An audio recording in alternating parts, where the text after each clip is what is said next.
New year వచ్చేస్తుంది. కొత్త ఏడాది వస్తుందంటే ఆ సంబరాలు వేరే లెవెల్ అనే చెప్పుకోవచ్చు.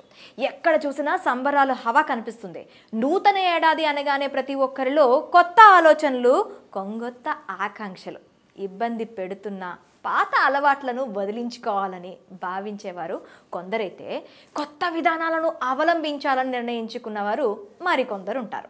సాదా సీదాగా సాగిపోతున్న జీవితంలో నూతన సంవత్సరం నుంచి కాస్త జోష్ నింపాలని అందరూ కోరుకుంటారు.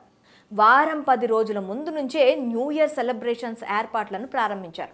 ముఖ్యంగా యువత మందేసి చిందేస్తూ ఆట పాటలతో రోడ్లపైకి వచ్చి పాత సంవత్సరం చివరి రోజు నైట్ తెగ హడావిడి చేయాలని పెద్ద పెద్ద ప్లాన్లు వేసుకున్నారు.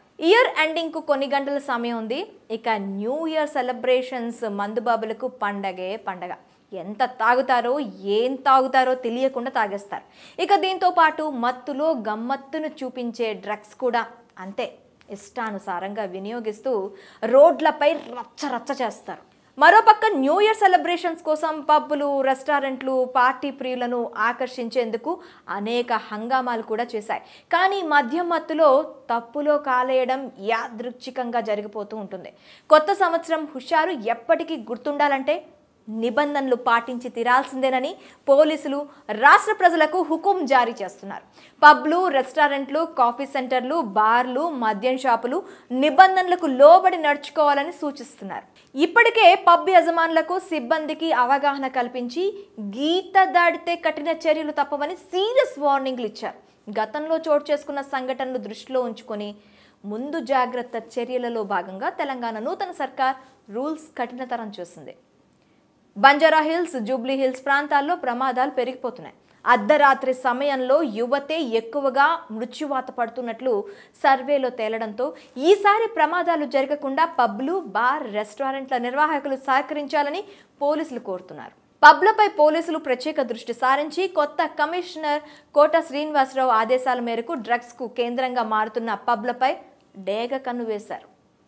ఇక ఈ ఏడాది రూల్స్ ఎలా ఉన్నాయో ఓసారి చూద్దాం. అర్ధరాత్రి 1 గంట తర్వాత పబ్లు బంద్ చేయాలి. కేక్ కటింగ్ పూర్తయ్యాక పరిసర ప్రాంతాల నుంచి వెళ్ళిపోవాలి. అమ్యూజ్మెంట్ లైసెన్స్ ఉన్నవారు మాత్రమే సంగీతం పెట్టాల్సి ఉంటుంది. లేనివారు డీజేలు పెడితే జైలుకు వెళ్ళక తప్పదు. మైనర్లను ఎట్టి పరిస్థితుల్లో పబ్లోకి అనుమతించకూడదు. తల్లిదండ్రులతో వస్తే అనుమతించినా మద్యం సరఫరా చేయకూడదు.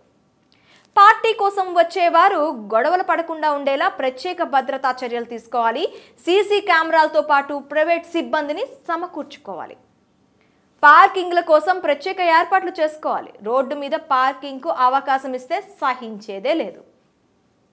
సమయానికి మించి నిమిషం ఆలస్యం చేసిన బార్లు, మద్యం దుకాణాల నిర్వాహకులపై కేసులు తప్పవు.